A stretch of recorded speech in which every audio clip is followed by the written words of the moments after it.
we're not just a junkyard. The stuff does not come out here and just park and sit and rust and deteriorate. Don Olson is in the business of recycling. Combat vehicles, tanks, armor personnel carriers, trailers, trucks, fuel tankers, water tankers, heavy construction equipment, bulldozers, it's light sets, it's gators, it's ATVs. This is the Sierra Army Depot. It is a 36,000-acre patch of land in Herlong, California. And it is where the military and the Army stores their equipment and actually sends it out so that it doesn't have just one life, but two, pinching every penny and every dollar so that taxpayer money isn't wasted after the war is finally over. This stuff has been used once, and we bring that value back by having it being reused again. Sierra is America's largest repository of military equipment returning from war. 26,000 vehicles and over $1 billion worth of clothing have been shipped here on planes, trucks, and trains. If it can still shoot, roll, or otherwise function, Don and his team take it into inventory, fix it up, and ship it right back out to troops. And we're not just talking about big-ticket items. So you can see the workers here that are actually processing the material.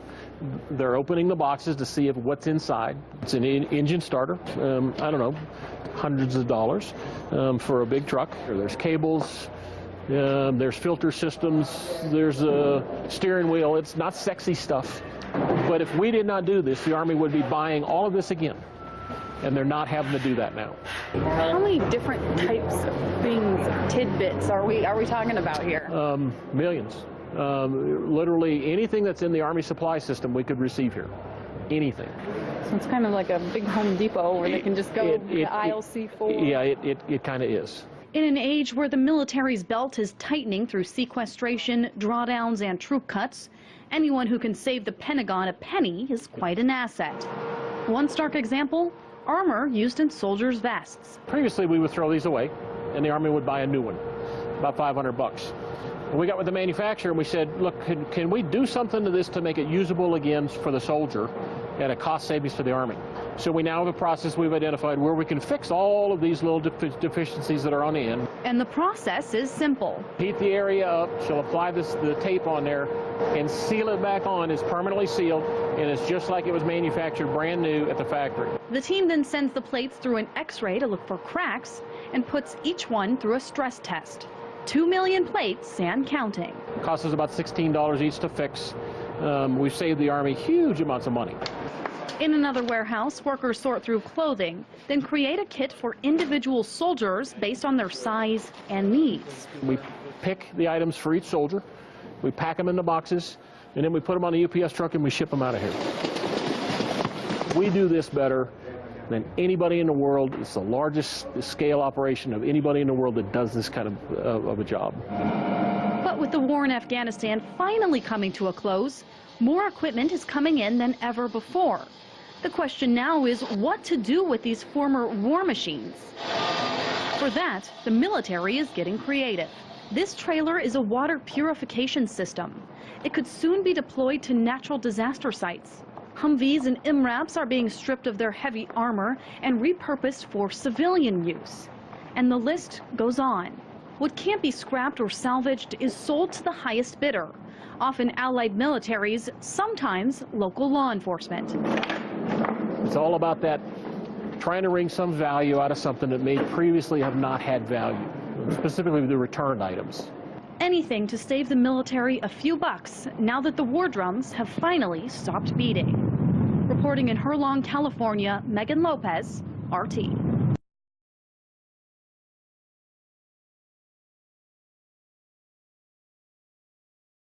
To anti-tank systems, allowing the tank to be used for various military purposes.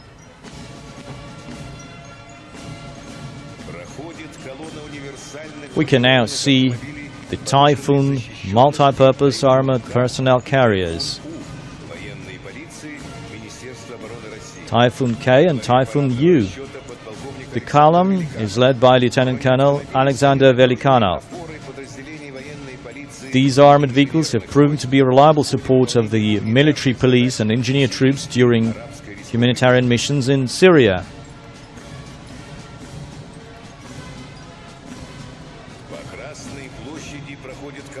Next comes a column of infantry fighting vehicles, which provide fire cover for the motorized infantry. The column of the 27th Sevastopol Guards Motor Rifle Brigade includes a new generation of infantry fighting vehicles, Kurganets 25 and the main vehicle BMP-3.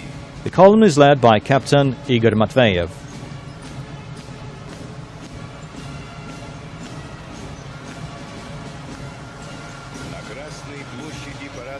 Now the tanks of the 2nd Guards Tamanskaya Motor Rifle Division. The column includes the current generation of Russian Armata T-14 tanks and the T-72B3, the main battle tank. The column is led by Captain Alexei Krupin.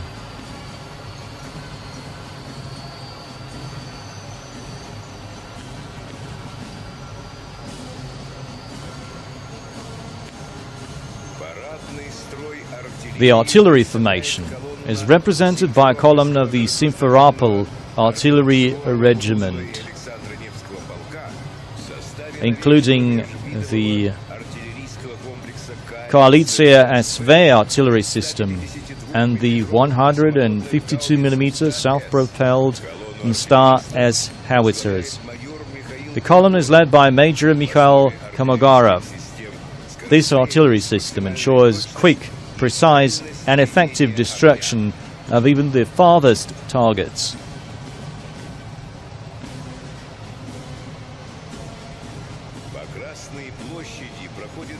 We can now see the high-precision ballistic missile systems division represented by the Iskander-M missile system of the 112th Guards Novorossiysk Missile Brigade.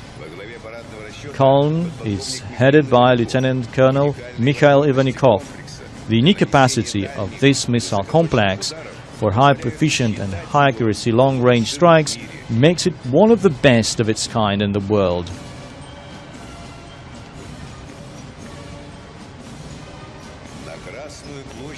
Next is the air defense column of the 6th Chenstokova Tank Brigade, led by Lieutenant Colonel Alexander Kruchinin. The Buk M2 and the Tor M2U anti-aircraft missile systems are now moving across the square. The latest generation of air defense missile systems allows to counter massive enemy airstrikes and provide reliable cover to the hardware and the personnel. For the first time on Red Square is a column of mobile anti-air defense systems that safeguards the airspace of the Russian Arctic. The column consists of the Tor M2DT anti-aircraft missile system and the Panzer SA surface-to-air missile and anti-aircraft system. The column is led by Major Sergei Zubkov. Now joining the parade is the 106th Guards Tula Airborne Division. The column is led by Major Petr Popov. The column includes the Rakushka multi-purpose armored personnel carriers and the new generation BMD-4M airborne fighting vehicles.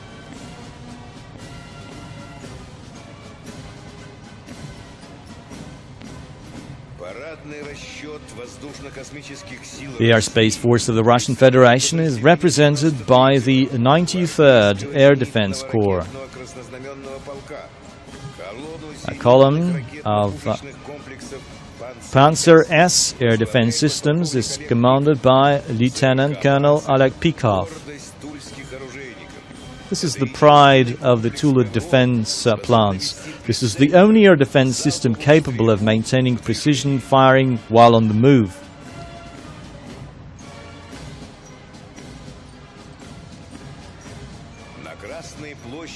Now we can see a column of the S-400 Triumph anti-aircraft system led by Major Ivan Alexandrov.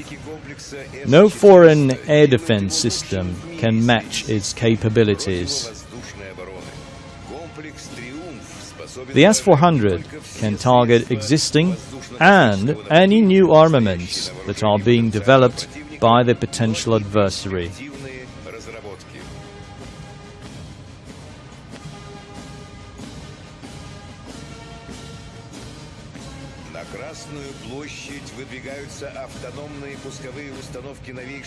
Now joining the parade are the new LARS missile launchers of the 54th Guards Missile Division of the Strategic Missile Forces. The column is led by Lieutenant Colonel Raman Bakshin. The LARS are part of the ground-based mobile components of the Russian nuclear forces.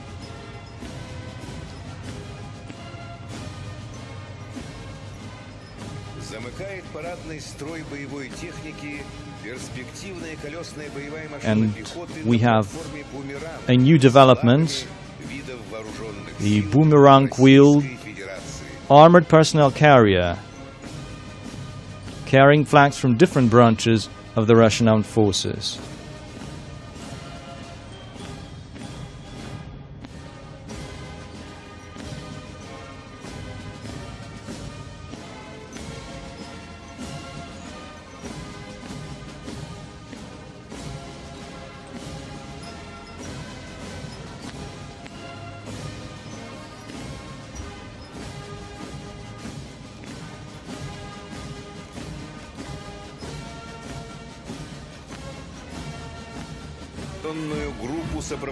The banners are accompanied by color guard details of the three branches of the military: the ground forces, the airspace force, and the navy.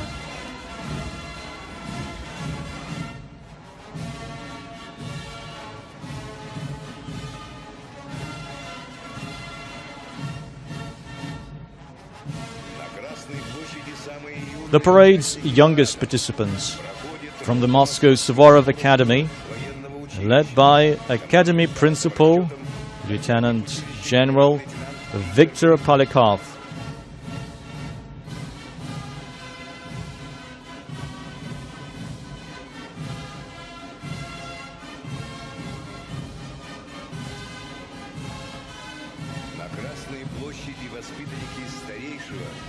Now, the Tver Academy, Russia's oldest Suvorov Academy. It has trained more than 15,000 graduates, led by Academy Principal Vladimir Lakhov.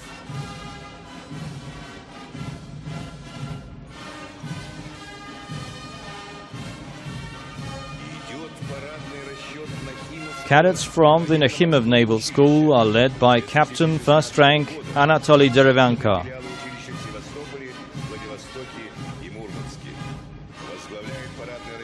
In 2016, the Nakhimov Naval School opened branches in Sevastopol, Vladivostok and Murmansk.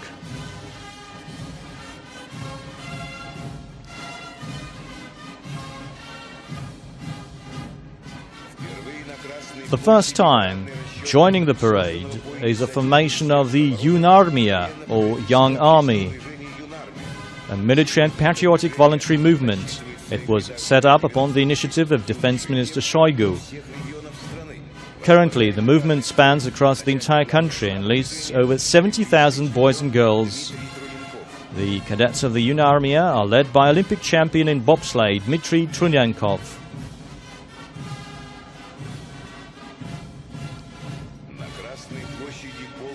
Red Square welcomes the Combined Army Regiment of the Russian Armed Forces. First in line are cadets and officers from the Combined Military Academy of the Armed Forces, led by Colonel General Oleg Makarevich.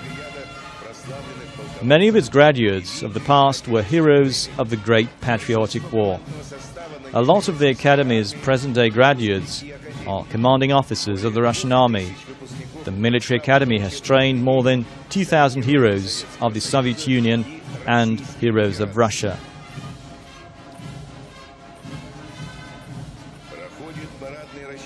The parade formation of the Defense Ministry's Military University. It is led by the Dean, Colonel General Valery Marchenkov. The university offers programs in military, legal, financial, arts, and music education.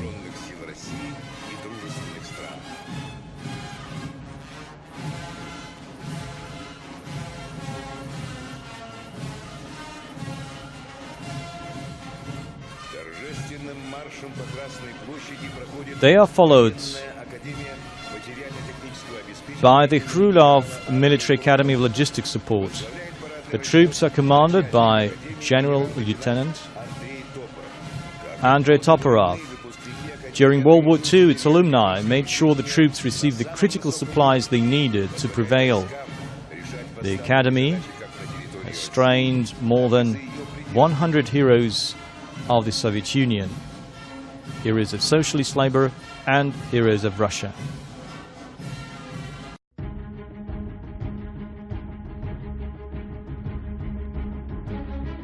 One of a multitude of stories in the usual barrage of anti-Russia war hysteria concerns the reported deployment of a brand new weapon system whose existence, if confirmed, would represent a transgression against the Intermediate Nuclear Forces or INF Treaty. The INF Treaty has been in force since the late 1980s and bans land-based cruise and ballistic missiles with ranges between 500 and 5,500 kilometers. Since that time, both the US and Russia have not only eliminated existing stocks of weapons falling into this category, but also refrained from testing or deploying new ones. The recently fielded Iskander brigades, whose launch vehicles can use both cruise and ballistic missiles, is compatible with the INF Treaty in that the range of the missiles it utilizes are 500 kilometers or less. In usual dramatic fashion, Vice Chairman of the Joint Chiefs of Staff, General Paul Selva, at a House Armed Service Committee hearing held in Washington, D.C. on March the 8th, accused Russia of deploying the new missile in violation of the spirit and intent of the INF Treaty. He further elaborated that, "We believe that the Russians have deliberately deployed it in order to pose a threat to NATO and to facilities within the NATO area of responsibility. We have to account for what that means. I don't have enough information on their intent to conclude other than they do not intend to return to compliance, absent some pressure from the international community and the United States as a co-signer of the same agreement." The 9M729 cruise missile appears to be a modification of the already deployed 500-kilometer range 9M728 cruise missile currently used by Iskander brigades. The 9M729 differs from its predecessor in that it possesses a longer airframe. Its greater size allows its fuel load and therefore range to be greatly expanded. The size of the 9M729 is quite close to that of the Kaliber Ship-Launched Cruise Missile, or SLCM, whose range is estimated at 3,000 kilometers or more. The performance of the 9M729 is likely to be similar to its naval counterpart. Some media reports also claim that at least one battalion of 4 launch vehicles, each with 6 ready-to-launch missiles, has already been deployed in the Central Military District. While so far the stories have not been corroborated in any way, and there are no images of the alleged new systems available anywhere, the deployment of such weapons is easily within Russia's technical capabilities. What would the purpose of deploying such a system be, particularly considering that the Kaliber SLCM, which is now deployed on ships of the Black Sea Fleet, the Caspian Flotilla, and with the Baltic Fleet and Northern Fleet slated to receive Kaliber-equipped ships in the upcoming years, has been covering intermediate to long-range missile delivery very effectively alongside the conventional KH-101 cruise missiles of the long-range aviation units. Should the reports of a land-based cruise missile system be confirmed, there are several possible explanations which are not necessarily mutually exclusive. The first explanation is that the missile is INF compatible, because its range is in excess of 5,500 kilometers. The INF Treaty was, after all, negotiated in the 1980s, and at that time a cruise missile capable of such performance would have had the size of at least a fighter aircraft. 30 years later, however, considering the advances in jet propulsion technology, such performance can be built into a small weapon. If that is the case, it is equally likely that the other contemporary Russian cruise missile systems, namely the Kaliber and the KH-101, are capable of a similar range. The second explanation is that the deployment is a response to the US's own violations of the INF Treaty. They include the placement of the Aegis Ashore ballistic defense systems in Poland and Romania that use the Mk-41 vertical launch cells which, when installed aboard US Navy cruisers and destroyers, can carry Tomahawk cruise missiles whose range falls within INF parameters. US ABM tests have used ballistic missile target vehicles which are de facto intermediate-range ballistic missiles. Finally, even the existing Predator and Reaper drones, to say nothing of the developmental supersonic and stealthy UCAV drones, also violate INF restrictions. Thirdly, and consistent with technological advances having made INF and many other treaties obsolete, it seems likely that Moscow desires the resumption of comprehensive discussions on arms control, as well as broader collective security measures on the Eurasian continent. Since the US cannot oppose the 9M729 deployment without invoking the INF Treaty, that deployment is likely to have the desired effect of restarting a genuine conversation on European security. The deployment of the 9M729 is most likely a response by Moscow to the US deployment of the first Aegis Ashore anti-ballistic missile, ballistic missile defense ABM BMD station in Deveselu, Romania, as a component of the European Phased Adapted Approach, or EPAA. The US government has repeatedly asserted that the Aegis Ashore station in Romania and the station being built in Poland are defensive in nature. The Aegis Ashore stations are said to be armed with the latest SM-3 BMD missile that does not carry a warhead, relying on kinetic impact to destroy ballistic missiles. The website of the US 6th Fleet, responsible for covering Europe and Africa, makes the following assertion. Missile defense and the EPAA assets are strictly defensive in nature. The US interceptors are not armed with an explosive warhead of any kind. Instead, the interceptor collides with the threat warhead and relies on energy derived from the collision of two objects moving at incredible speeds to neutralize the threat. The interceptors have no capability as an offensive weapon. Although the statement is true, it does not enlighten the reader at all about the launch system utilized by the SM-3. The Mk-41 Vertical Launch System, or VLS, comes in a number of variants, any of which can be mounted in the Aegis Ashore system. The Mk-41 is produced in 13 different configurations and 3 mission-specific sizes: strike, tactical, and self-defense. The strike module carries the Tomahawk Land Attack Cruise Missile, or LACM. Further developments of the tactical module can carry the Tomahawk LACM, ASROC, Evolved Sea Sparrow, SM-1, SM-2, SM-3, or SM-6 standard missiles. The Mk-41 VLS-equipped Aegis Ashore station in Romania is very much an offensive weapon as it utilizes a dual-use, offensive-defensive missile system. The President of the Russian Federation made it very clear that Moscow understands the dual-use nature of Aegis Ashore stations in Europe. Putin expressed this quite succinctly at the St. Petersburg International Economic Forum in July of 2016 when addressing Western journalists.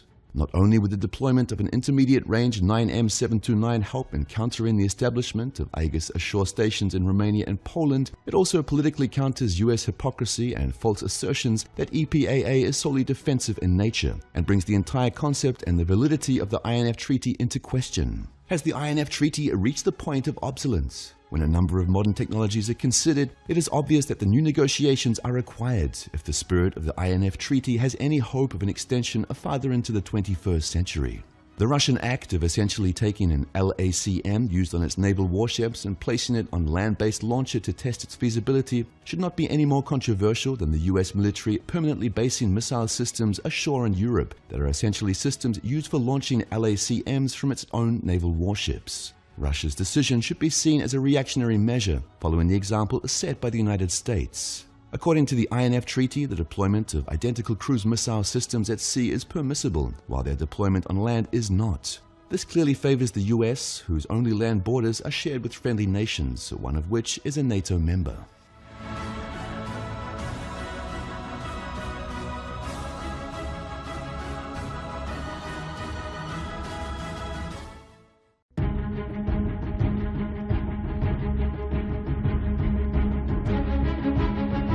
While this weapon system is still currently under the radar, no pun intended, of the Western media, one can rest assured that once it starts flight tests in earnest, it will be paraded as Exhibit A in the propaganda indictment of Russian aggression.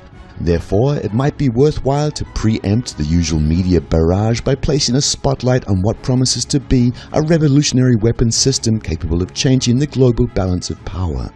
The Sarmat missile is classified as a so-called heavy ICBM. In accordance with START treaties, that designation is applied to weapons with intercontinental range and launch weight in excess of 100 metric tons. It is not the first such weapon to earn this designation. The earlier R-36 series Voyevoda ICBM, dubbed by NATO as the SS-18 Satan, also belonged to that category and likewise was the target of a focused propaganda campaign. Why else would it be assigned a codename like that? USSR was not the only country to deploy such weapons. US strategic forces used Titan ICBMs for several decades. The controversy associated with heavy ICBMs naturally begs the question, why bother with such weapons? What missions are they intended to accomplish? In the Russian case, at any rate, heavy ICBMs play a specific role. They are the spear tip of strategic nuclear deterrence. Their ability to destroy heavily defended or protected targets, included by anti-ballistic missile systems, guarantees the rest of the deterrent force remains viable. Although the R-36 spent most of its service life under the ABM treaty regime, one has to keep in mind that it was designed with the assumption the US would have widely developed ABM systems, and moreover Soviet heavy ICBMs were part of the reason the US realized in the early 1970s that the Soviet missile capabilities were sufficient to render any US defensive system irrelevant. A single R-36 represented, after all, a 10-warhead rapid-fire volley that no ABM system at the time could hope to counter. It's the realization that ABM systems would be costly, destabilizing, and in the end useless that gave us the doctrine of mutually assured destruction in its mature form. The Sarmat is the child of the post-ABM treaty era from which the US withdrew during the first term of George W. Bush administration, whose main priority, before it was sidelined by the 9/11 terror attacks, was a military build-up in space to the point of making the final frontier a US military preserve. A Sarmat's function is as much political as it is military, as it is intended to send the message that, in the final account, the US is better off sitting down behind the negotiating table in order to create a new multilateral framework of collective security than pursuing impossible dreams of unilateral full-spectrum dominance. Since the US missile defense technologies have evolved over the last several decades, the Sarmat will likewise represent a major advancement over the Voyevoda. Instead of simply presenting the ABM system with a rapid succession of targets with the goal of saturating the defenses, the Sarmat is more subtle. Its approach to the task of invalidating opposing missile defenses consists of a combination of factors. They include the ability to employ multiple trajectories, not only the standard route over the North Pole to the North American continent thanks to the missile's powerful engines and ample fuel load, which account for the bulk of the missile's estimated 170 tons. It can also employ suborbital trajectories which greatly reduce flight and therefore also reaction time. Its 10-ton payload will include hypersonic aerodynamic vehicles which are considerably harder to intercept, in addition to standard warheads and, naturally, decoys. Last but not least, in order to ensure its survivability, its launch preparation time will be only 1 minute, greatly reducing the likelihood of it being caught on the ground by an enemy first strike. The Sarmat is a high-priority weapon system whose time load has not suffered significant delays. Its initial testing is scheduled to begin later in 2016, with service entry scheduled by not later than the end of 2018, and with all the R-36M missiles still in service being replaced by 2020. The initial free world reaction will likely be the usual barrage of propaganda which inevitably follows every Russian international initiative, though, as in the 1970s, it will be followed by a more constructive Western response that will help restore a sense of global security and stability.